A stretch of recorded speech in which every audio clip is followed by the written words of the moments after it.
Je suis content que le verset à mémoriser cette semaine, c'était dans 2 Thessaloniciens, parce que c'est là qu'on va retourner ce matin.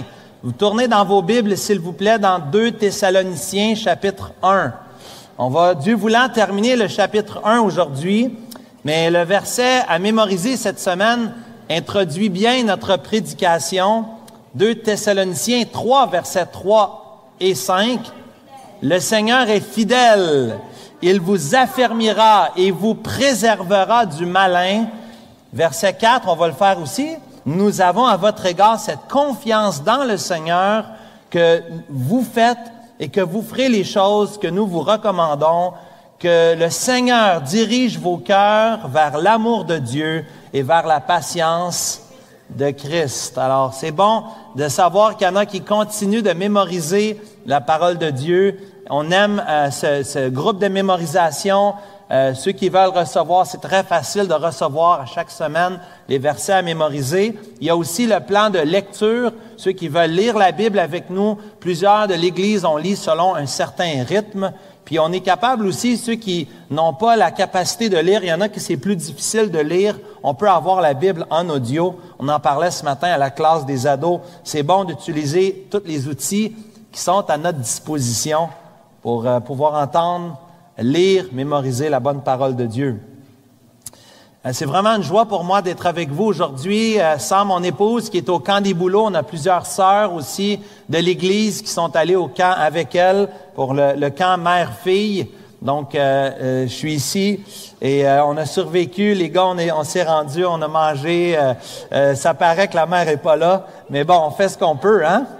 C'est une joie quand même d'être avec vous. Puis je vous invite dans 2 Thessaloniciens, chapitre 1. On retourne au chapitre 1 pour voir cette belle introduction de Paul à l'Église des Thessaloniciens. Paul, Sylvain et Timothée, 2 Thessaloniciens 1, verset 1.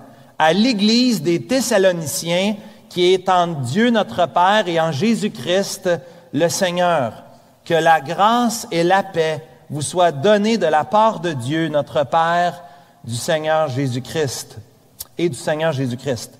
Nous devons, à votre sujet, frères, rendre continuellement grâce à Dieu, comme cela est juste, parce que votre foi a fait de grands progrès et que l'amour, la charité de chacun de vous tous, à l'égard des autres augmente de plus en plus. Aussi, nous glorifions-nous de vous dans les églises de Dieu à cause de votre persévérance et de votre foi au milieu de toutes vos persécutions et des tribulations que vous avez à supporter. C'est une preuve, verset 5, du juste jugement de Dieu pour que vous soyez jugés dignes du royaume de Dieu pour lequel vous souffrez, car il est de la justice de Dieu de rendre l'affliction à ceux qui vous affligent et de vous donner, à vous qui êtes affligés, du repos avec nous lorsque le Seigneur Jésus apparaîtra du ciel avec les anges de sa puissance, au milieu d'une flamme de feu, pour punir ceux qui ne connaissent pas Dieu et ceux qui n'obéissent pas à l'Évangile de notre Seigneur Jésus. Ils auront pour châtiment une ruine éternelle, loin de la face du Seigneur et de la gloire de sa force, lorsqu'il viendra pour être, en ce jour-là, glorifié dans ses saints et admiré dans tous ceux qui auront cru, car notre témoignage auprès de vous a été cru.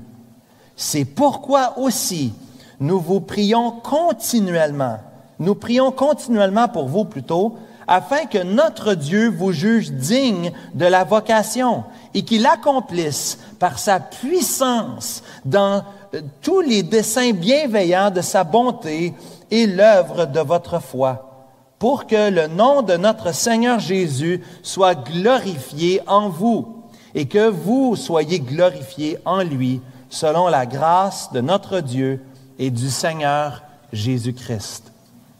Que l'Éternel bénisse sa parole dans nos cœurs ce matin. Deuxième partie du chapitre 1, deuxième partie de 2 messages du réconfort dans l'affliction. La parole de Dieu est une source de réconfort en toutes circonstances. Même dans les moments les plus difficiles de ma vie, de vos vies, je l'espère que c'est le cas aussi, on peut trouver dans la parole de Dieu refuge, réconfort, appui, soutien. La parole de Dieu est un réconfort et Paul ici veut réconforter les Thessaloniciens qui vivent sous l'affliction. On le voit en particulier, vous l'avez remarqué dans les versets 6 et 7, cette emphase sur l'affliction des Thessaloniciens. On le voit au verset 4 en particulier. On voit la persévérance au milieu des persécutions, au milieu des tribulations. La vie chrétienne, selon Dieu, la vie chrétienne, la vraie vie chrétienne, c'est une vie chrétienne qui est parsemée de vallées et de montagnes, qui est parsemée par des moments de grande joie, mais aussi des moments de tristesse, des moments d'épreuve, des moments d'affliction et de tristesse. Paul veut réconforter la jeune Église de Thessalonique dans les afflictions qu'ils vivent. Il veut les encourager. Paul voit l'importance de soutenir ceux qui sont persécutés. On a un rôle spécial à jouer les uns envers les autres lorsqu'on est dans le découragement, lorsqu'on est dans la tristesse, lorsqu'un frère ou une sœur de l'Église passe par un temps d'épreuve. Nous avons tous la responsabilité de nous soutenir les uns les autres. Et parfois, le réconfort, c'est d'amener un verset. Mais parfois, le réconfort, c'est de mettre son bras autour du frère ou de la sœur et de lui dire qu'on l'aime et de pleurer avec ceux qui pleurent et de se réjouir aussi quand c'est le temps avec ceux qui se réjouissent. La parole de Dieu, Dieu veut nous réconforter. Dieu veut te réconforter aujourd'hui, mon frère, ma sœur. Si tu passes par un temps difficile, si tu passes par l'affliction, selon les versets 6 et 7, Dieu veut te réconforter et t'encourager aujourd'hui. Et par l'entremise de son serviteur, Paul va nous donner des raisons pour être réconfortés. Des raisons pour être réconfortés. Puis on a déjà vu, il y a 2 semaines, que notre salut au verset 1 et 2, les progrès de notre foi au verset 3, l'amour qui augmente et la persévérance sont des éléments encourageants. Paul encourage les Thessaloniciens quand il leur rappelle leur salut, leur foi, leur amour, leur persévérance. Des fois, on est tellement dans la misère qu'on a besoin de quelqu'un d'autre pour nous donner une perspective des choses. On a besoin d'un ami qui peut nous dire, regarde, je sais que tu es découragé, mais regarde tout ce que Dieu a fait dans ta vie. Regarde les progrès. Oui, tu as chuté, mais regarde depuis tant d'années ce que Dieu a fait. Et glorifions Dieu pour ce qu'il fait. Glorifions Dieu pour la transformation qui s'opère dans nos cœurs. Et ici, Paul, comme un ami, comme un grand frère, veut continuer de les encourager. Regardons au verset 5 et au verset 11, cette expression qui revient à 2 reprises.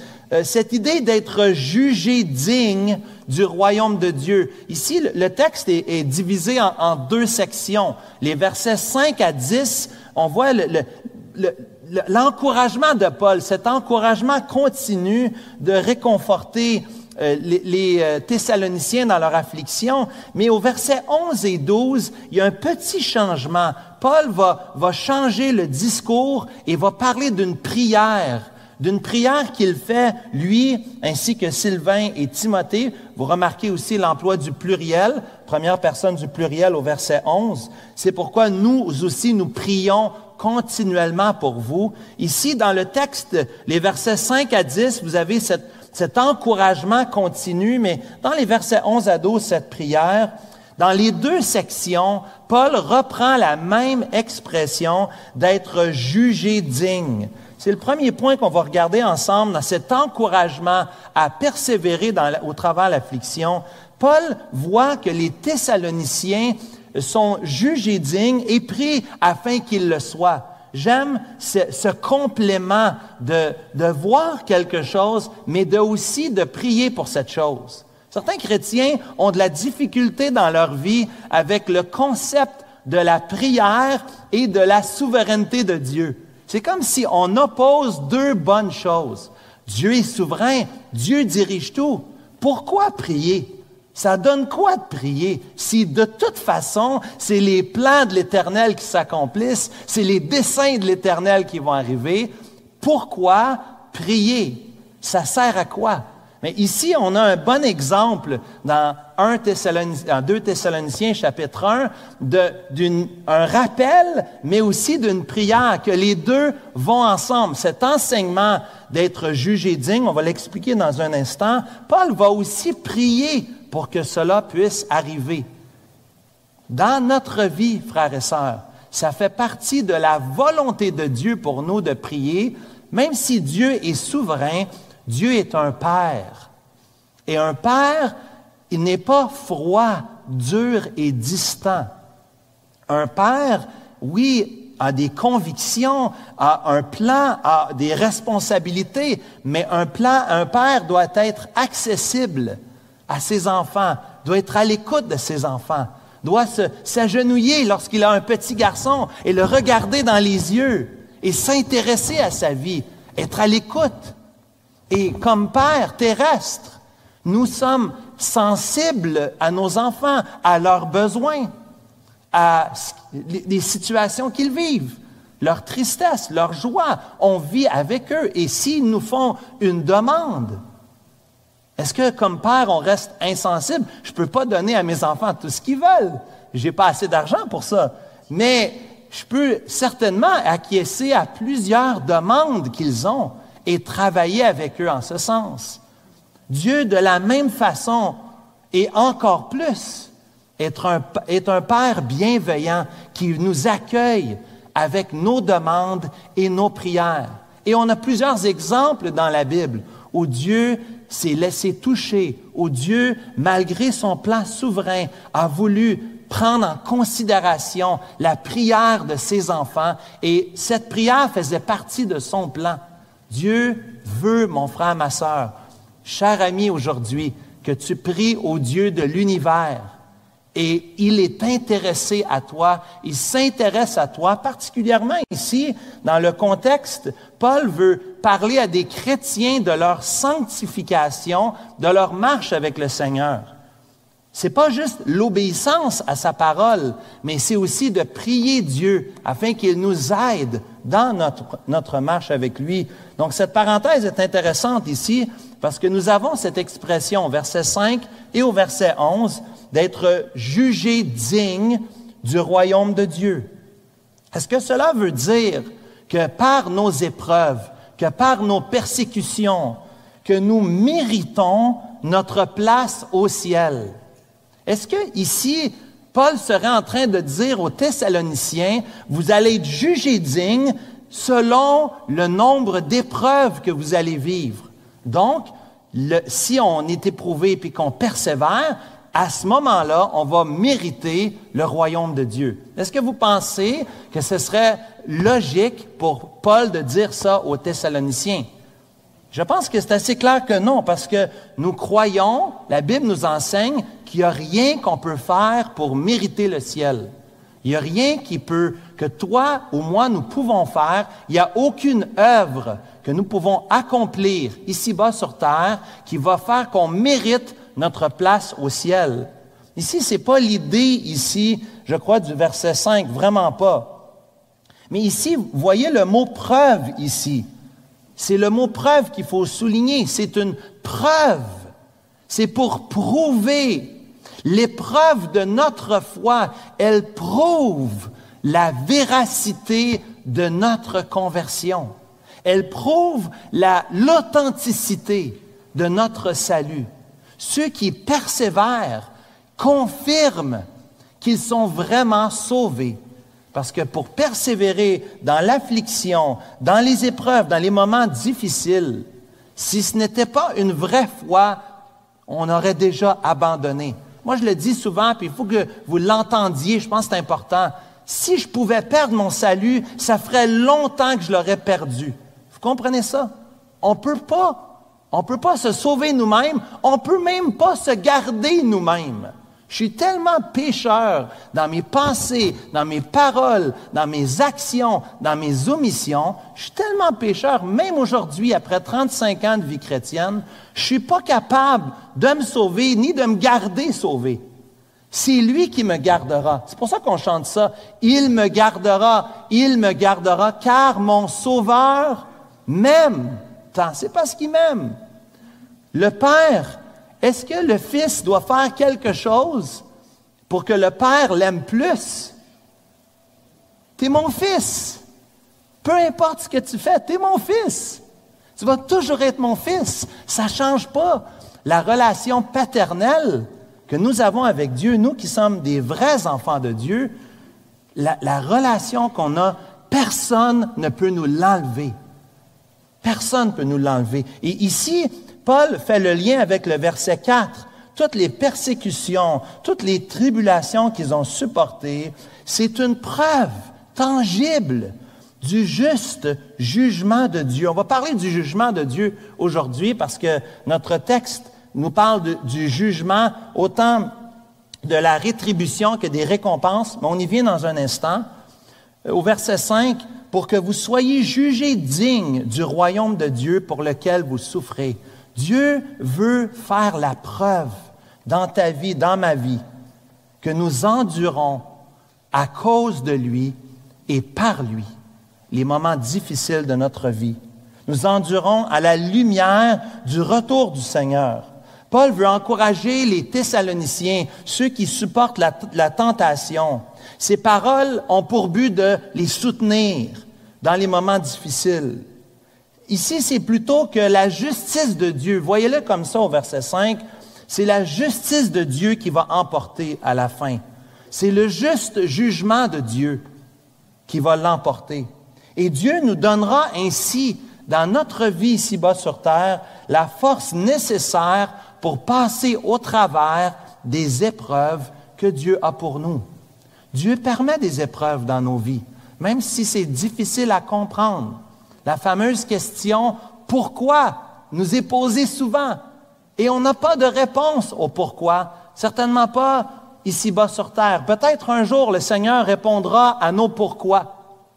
Pourquoi cela est arrivé ou cela m'est arrivé? Ou pourquoi un tel me donne de la misère? Pourquoi c'est si difficile? Dieu a ses réponses, les réponses au « pourquoi ».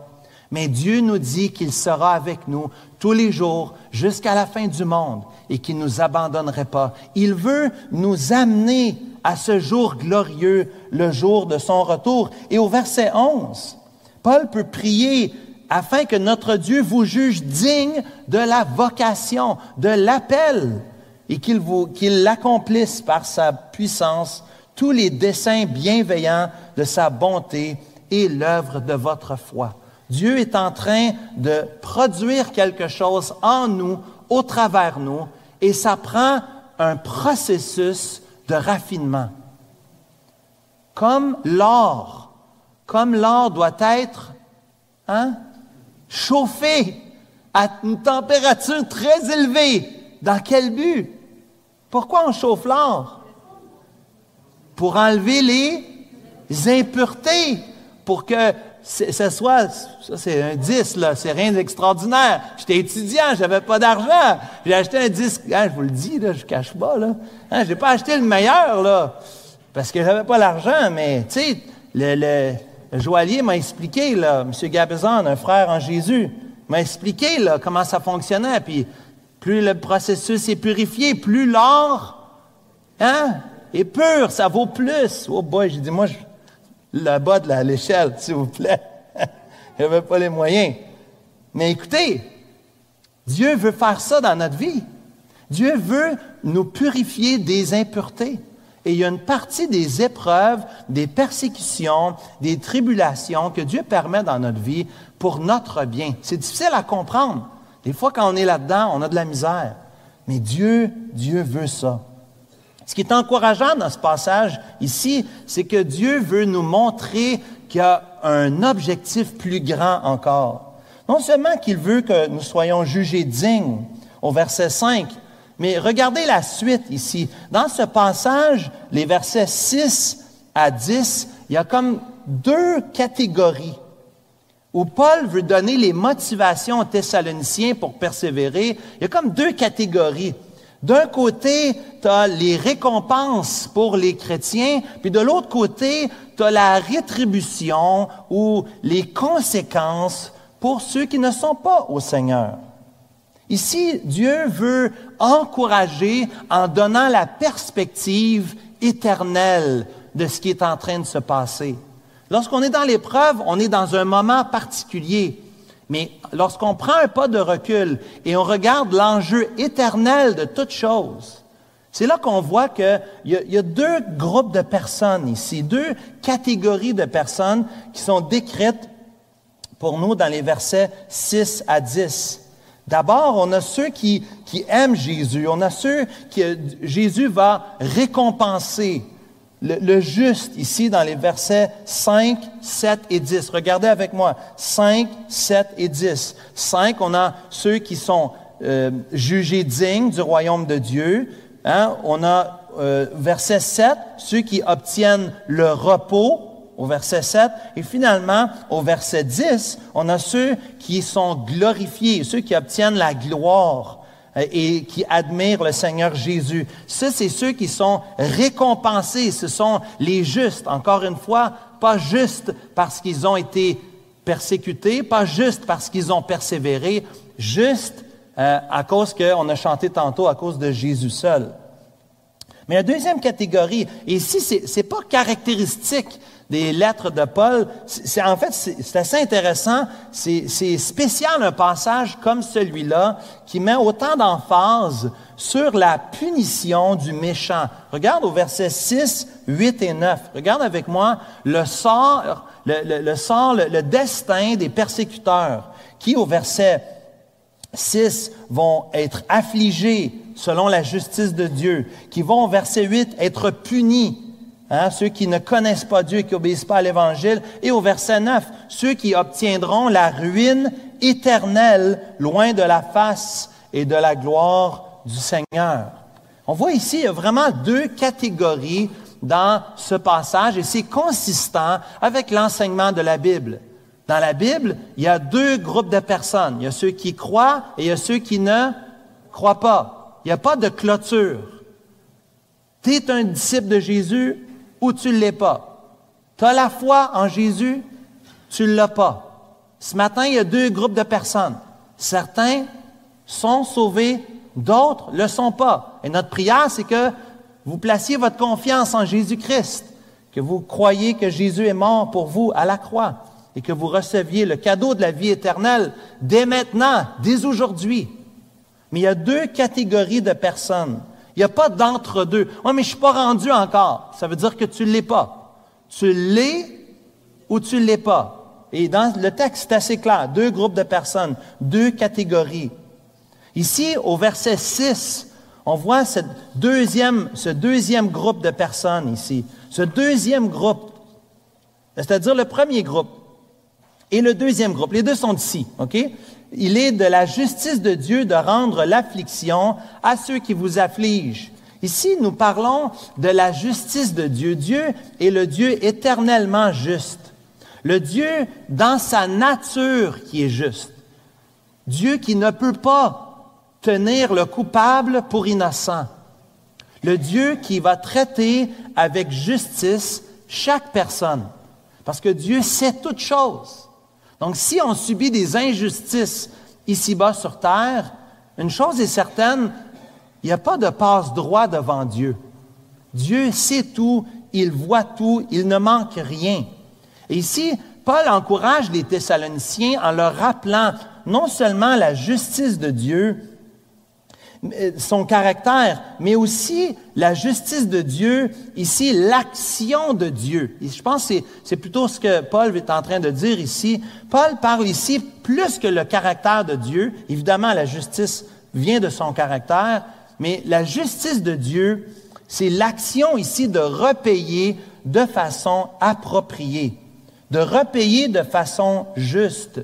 Dieu n'est pas injuste. Dieu va donner autant les récompenses de façon juste, autant la rétribution de façon juste.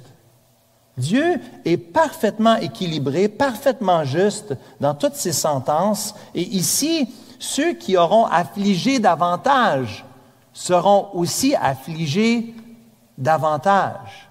Ceux qui auront ici affligé a le sens de troubler, a le sens ici de persécuter. Ceux qui nous auront donné du fil à retordre, un jour, lorsqu'ils seront devant Dieu, auront à rendre compte pour ça. Et ça peut être un encouragement pour ceux qui souffrent, pour ceux qui sont persécutés.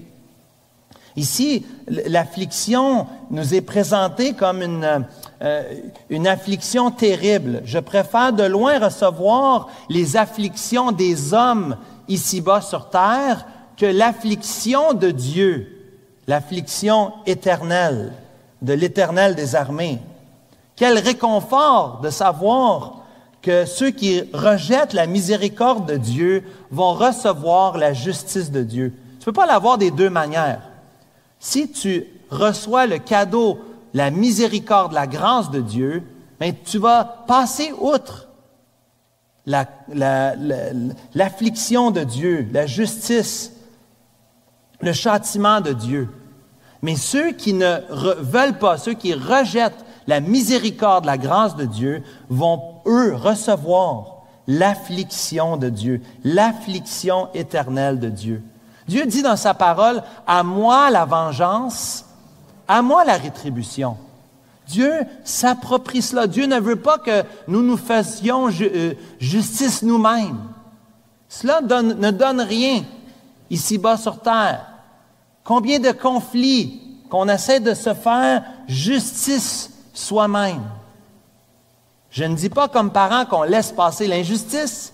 Je ne dis pas que ça ne prend pas des policiers, que ça ne prend pas un système judiciaire pour retenir le mal, absolument.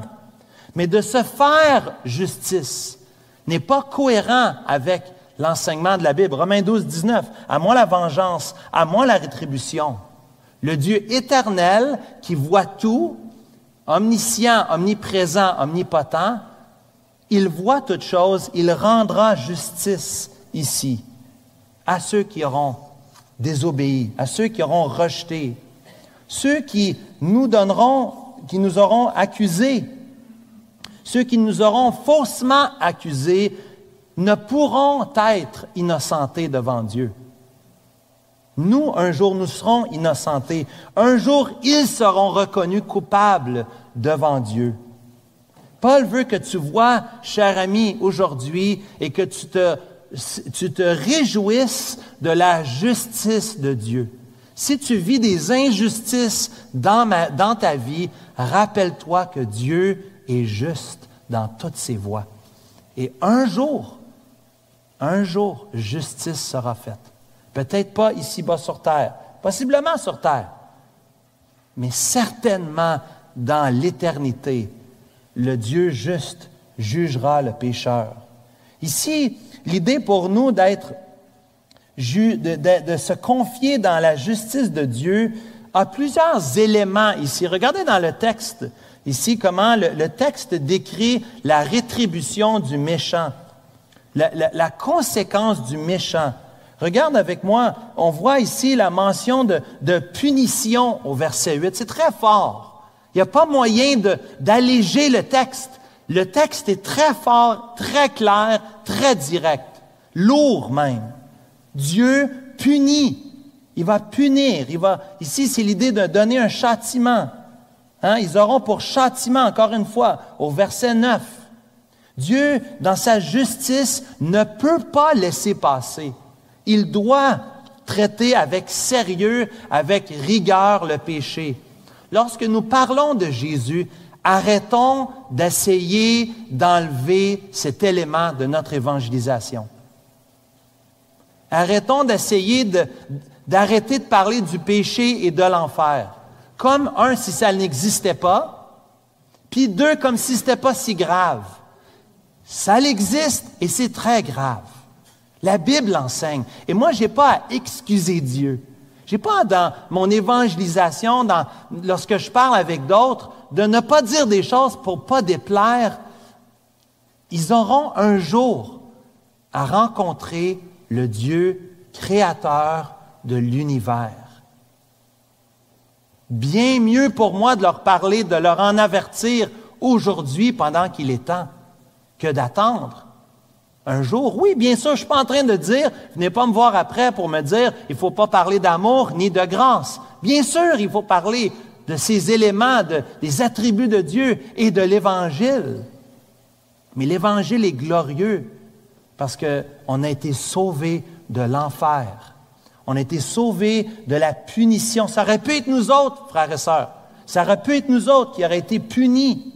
Ça aurait pu être nous qui aurions été châtiés de cette manière-là. Et pourtant, Dieu nous a fait grâce. Dieu nous a fait miséricorde. Nous n'obtenons pas ce que nous méritons. Nous méritons la séparation de Dieu pour toujours. Et ce que nous recevons, c'est le pardon de nos péchés. C'est une relation personnelle, c'est une relation paternelle avec un Père qui nous aime et qui veut notre bien. Oui, il est de la justice de Dieu, frères et sœurs. Le retour de Jésus nous est démontré avec force ici. Ce texte nous parle du retour de ce qui s'en vient. Les anges de sa puissance au verset 7, la flamme de feu et de la punition. C'est pas une petite affaire. Le retour du Seigneur, ça va être gros, ça va être important. Et il faut bien sûr rappeler aux gens le sérieux du péché et des conséquences du péché. Ici, Paul encourage les Thessaloniciens en leur rappelant, oui, Dieu est en train de prouver que vous êtes jugés dignes. Dieu est en train de faire cette preuve. Mais deuxièmement, parce qu'il est en train de vous démontrer sa justice. Dieu sera juste. Soyez encouragés par la justice de Dieu aujourd'hui. Troisièmement, regardez avec moi au verset 7. L'encouragement pour les Thessaloniciens, c'est le repos. Vous qui êtes affligés, encore une fois, cette idée d'affliction, vous aurez du repos. Le repos s'en vient. La paix que Dieu nous donne, Jean chapitre 14, la paix que Dieu nous donne n'est pas comme le monde. Je vous donne ma paix. Une paix, un repos ici, un repos de nos afflictions. Les afflictions ne sont que pour un moment passager, un moment temporaire. On est ici pour un temps. Et on souffre, oui, pour un temps. On est appelé à passer au travers des tribulations, des afflictions, des persécutions pour un peu de temps.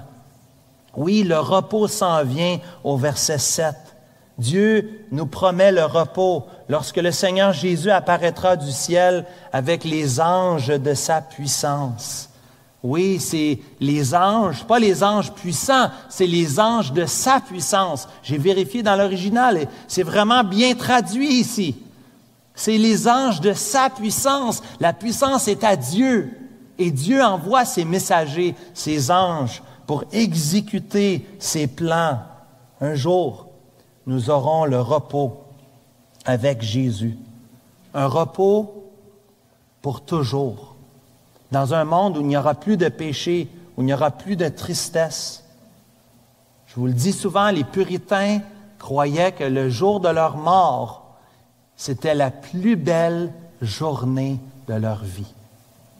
Ils avaient tellement hâte de voir Jésus et d'entrer dans son repos. Nous vivons comme si aujourd'hui, en bas, ici-bas sur terre, si tout était merveilleux. Et on a une belle vie. C'est vrai qu'on est béni, on est gâté. Et il faut vivre et profiter, mordre dans la vie. Il n'y a pas de problème avec ça pour Dieu. Mais rappelons-nous que le repos, c'est pas nos 2 semaines ou nos 3 semaines de vacances. C'est pas ça le repos. C'est pas ce genre de repos que Paul est en train de parler aux Thessaloniciens. Paul leur rappelle le repos éternel avec Jésus dans toute sa puissance. Et lorsque nous serons au verset 10. Regardez avec moi au verset 10, s'il vous plaît. Lorsque nous serons dans la gloire. Versets 10 et 12 nous parlent non seulement de la gloire de Dieu, mais de façon très intéressante au verset 12, dans cette prière de Paul pour les Thessaloniciens, non seulement que Jésus soit glorifié, mais en même temps que vous soyez glorifiés en lui. C'est pas juste à Jésus, ultimement, c'est à Jésus que revient toute la gloire, mais nous, étant unis avec Jésus, nous aussi, nous allons goûter à cette gloire. Cela fait partie, bien-aimés, de notre espérance. Non seulement que nous aurons le repos pour nos âmes, mais nous participerons dans cette gloire. Nous serons nous-mêmes glorifiés et en train de glorifier celui qui est le glorieux, l'Éternel, le Seigneur Jésus, pour toujours. Lorsqu'il viendra pour être glorifié au verset 10, cela nous rappelle ici, il y a quelque chose de plus grand que ce que nous faisons ici-bas sur terre. Soit que nous mangeons, soit que nous buvons, soit que nous faisons quelque autre chose. Faites tout pour la gloire de Dieu. La gloire de Dieu, c'est le but ultime de notre vie. C'est de rechercher sa gloire. Et ça, dans notre tribulation, dans notre persécution, dans notre souffrance, dans notre affliction, nous pouvons donner gloire à Dieu. Nous pouvons dire à Dieu, c'est toi qui vas recevoir toute la gloire.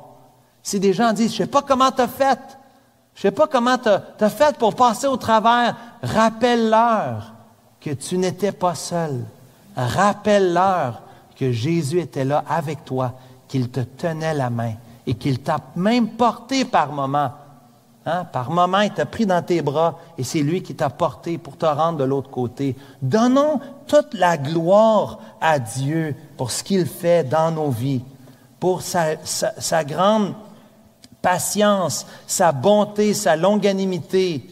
Le fait que Dieu a été longtemps patient avec nous et qu'il a œuvré au travers nous, nous pouvons glorifier Dieu pour ça. Oui, dans ce texte, il y a bien sûr le sort et le destin pour ceux qui croient en Jésus, qui recevront gloire, repos, ceux qui seront jugés dignes. Mais ce texte nous parle, bien sûr, de ceux qui seront punis pour toujours. Le texte n'est pas facile, je vous l'ai dit. La justice, l'affliction. Je ne souhaite pas ça à personne. L'affliction pour ceux qui m'auront affligé. Les proverbes le disent clairement qu'on ne doit pas souhaiter le mal à celui qui nous fait le mal. Mais c'est quand même rassurant de savoir que Dieu est juste et que Dieu va affliger ceux qui nous affligent, que Dieu va punir ceux qui ne le connaissent pas, qui n'obéissent pas à l'Évangile. Ceux qui auront entendu l'Évangile et qui auront rejeté l'Évangile seront punis sévèrement. Ceux qui n'obéissent pas à l'Évangile de la vérité seront aussi punis. Des conséquences, ça veut dire quoi la punition? Dans les détails, on n'a pas tous les détails, mais on a certains détails. La Bible nous dit que ceux qui n'auront pas reçu Jésus seront envoyés en enfer. La géhenne, c'est un endroit de souffrance, un lieu de tourment, un lieu où on aura la ruine. Remarquez au verset 9, la ruine éternelle. Ce n'est pas une ruine temporaire, une destruction temporaire. C'est éternel. Ici, on parle d'éternité, où il n'y a pas de fin. Loin de la face du Seigneur et de la gloire de sa force. Ici, nous bénéficions sur la terre de la gloire de Dieu, la grâce commune de Dieu. Elle est accessible à tous les êtres humains. Le soleil s'est levé ce matin, pas seulement pour les chrétiens, mais aussi pour ceux qui sont méchants, qui n'aiment pas Dieu. Nous goûtons à des bénédictions, chrétiens ou pas, ici-bas sur terre. Mais éternellement, ceux qui n'auront pas cru en lui seront loin de la face du Seigneur, n'auront pas la gloire de sa force, n'auront pas même cette grâce commune que nous avons, que nous vivons, avec laquelle nous vivons ici-bas sur terre. Rien de ça pour les méchants. La Bible est tellement claire. Et non, le concept du purgatoire n'existe pas dans la Bible. Cherchez le mot purgatoire dans votre Bible YouVersion, que vous avez devant vous dans votre application. Cherchez le mot purgatoire et vous ne le trouverez pas. C'est une fabrication, ce n'est pas dans la Bible. La Bible décrit seulement le ciel, cet endroit merveilleux dans la présence de Jésus avec le repos, la gloire. Et la Bible décrit l'enfer, un endroit de tourment, de punition, un endroit de souffrance, un endroit éternel où nous serons séparés de la face de Dieu. Et Paul termine, ce matin, on va terminer avec la prière de Paul dans les versets 11 et 12. Paul prie pour les Thessaloniciens au beau milieu de cette description. Il veut les encourager. Il essaie de les encourager. Vous allez voir que dans les chapitres 2 et 3, il y a des raisons pour lesquelles il a parlé de la fin des temps ici. Il y a des raisons importantes parce qu'il doit rectifier le tir. On va voir ça dans les prochains chapitres. Mais ici, Paul veut terminer cette première section qui a une certaine lourdeur avec une prière pour ses bien-aimés, une prière pour ses frères et sœurs qui ont besoin d'être encouragés. Vous voulez savoir comment vous pouvez encourager quelqu'un? Numéro 1, priez pour cette personne-là. Mettez ça dans votre liste. Mettez ça. Les pasteurs que j'aime, là, Louis a toujours cette liste là, qu'il me montrait. Là, on était dans l'avion, je me souviens. Puis il m'a montré sa liste de prières. J'ai bien aimé ça. Un genre de petit tableau Excel avec chaque jour de la semaine, dimanche, lundi, mardi. Puis il y avait des noms d'individus pour lesquels il priait. Le lundi, je prie pour toi. Jeudi, je prie pour toi. Tu sais, pour chaque personne. Et j'aime ça. J'aime ce rappel moderne. On a des applications, on a toutes sortes d'outils aujourd'hui. L'important, c'est de prier les uns pour les autres. Et Paul peut dire ici, et c'est très intéressant, que Paul va souvent parler de ces prières continuelles. Non seulement qu'il mettait l'emphase d'enseigner, d'évangéliser, mais Paul rappelait aux chrétiens, aux différentes églises, qu'il les gardait dans ses prières. Nous prions continuellement pour vous. Nous avons besoin des prières dans notre marche. Pour être encouragés dans notre marche, nous avons besoin des prières des saints. C'est correct de demander à un frère et à une sœur de prier pour nous. Partager des vraies requêtes. Pas juste, je me suis fait mal au doigt en jouant au basket vendredi soir avec la jeunesse. J'ai disloqué mon doigt, je l'ai replacé. C'est enflé un peu à matin. Mais prier pour mon doigt, c'est correct. Mais il y a des choses plus importantes pour lesquelles j'aimerais que vous priez pour moi, bien sûr. Partagez des vraies requêtes, partagez des vrais besoins, des besoins spirituels, mettez-les en avant-plan. Notre vie spirituelle devrait être une priorité dans notre vie, notre santé spirituelle. Et Paul prie pour les Thessaloniciens en rappelant ces éléments. Il prie selon la puissance. Regardez au verset 11. Il prie qu'il accomplisse par sa puissance. Quand tu pries, rappelle-toi de la toute-puissance de Dieu. Dieu est tout-puissant, que ses desseins s'accomplissent selon sa grande bonté. Regarde au verset 11, la mention de la bonté de Dieu, de la puissance de Dieu, de la bonté de Dieu. Au verset 12, de la grâce de Dieu. Quand on prie, faisons appel à Dieu, oui, pour sa justice, mais aussi pour sa puissance, sa bonté, sa grâce. Lorsqu'on prie, on voit ces prières continuelles qui nous pointent vers l'essentiel. Calvin dit ici, nous rappelle ici, Calvin va dire que c'est un rappel du but ultime de la vie du croyant. La vie du croyant, nous existons, verset 12, pour que le Seigneur Jésus soit glorifié, qu'il soit glorifié en nous. Nous vivons pour la gloire de Dieu. Nous recherchons à glorifier Dieu dans notre vie. Comment je peux être un employé qui glorifie Dieu? Comment je peux être un enfant qui va à l'école, un adolescent, les ados, vous m'écoutez, comment je peux glorifier Dieu comme étudiant demain matin? Je sais qu'on a hâte que juin arrive, on a hâte à la fin de l'année scolaire, mais comment je peux glorifier Dieu dans mon travail, à la maison, mère monoparentale ou mère au foyer, mère au travail. Comment je peux glorifier Dieu avec tous les chapeaux? Mais comme employé, comme mère à m'occuper de ma famille, m'occuper de mon mari. Comment je peux glorifier Dieu? La prière ici de Paul pour les Thessaloniciens, au travers de tout ce qu'ils vont vivre, c'est qu'ils puissent glorifier Dieu. Bien-aimés, alors que nous terminons notre message ce matin, qu'on va bientôt inviter notre équipe de louanges de s'avancer, rappelons-nous notre besoin de Dieu. La prière, c'est un rappel de notre dépendance envers Dieu. Nous avons tous besoin de Dieu. Chacun d'entre nous. Nous avons une journée de jeûne et prière la semaine prochaine, ce samedi qui s'en vient. Vous êtes tous invités. 30 minutes, 1 heure. Viens le temps que tu pourras. Mais on veut ensemble prier. On veut prier pour que la gloire de Dieu se manifeste au milieu de nous.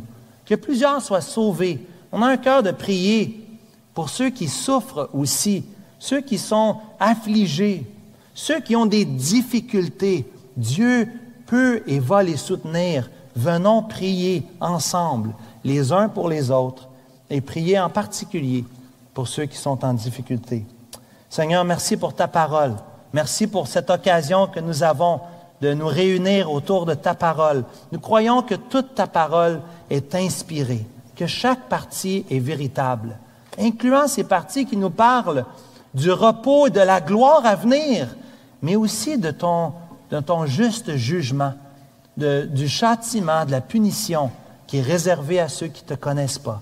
Ô Seigneur, nous voudrions aujourd'hui, dans ce lieu, prier pour un homme ou une femme qui a entendu ces paroles, qui n'est pas encore un de tes enfants, qui n'a pas encore placé toute sa confiance en Jésus-Christ. Nous te demandons, Seigneur, aujourd'hui, de saisir le cœur de cet homme ou de cette femme, afin qu'il se tourne vers toi et qu'il puisse marcher avec toi pour toujours, qu'il puisse éviter le châtiment et recevoir le don de la vie éternelle. Seigneur, merci pour ta parole qui nous encourage. Un jour, les afflictions seront terminées. Un jour, ce sera des jours meilleurs, l'éternité avec toi, le repos pour nos âmes. Nous avons hâte, Seigneur, à ce moment. Merci, Seigneur, de nous avoir rachetés à un grand prix. Merci pour ces prières de Paul pour les Thessaloniciens. Nous voulons, nous aussi, continuer de prier les uns pour les autres, afin que nous puissions persévérer jusqu'à la fin. Merci pour ton Église. Bénis ce temps ensemble, ce dernier cantique. Nous te l'offrons à Jésus-Christ. Amen.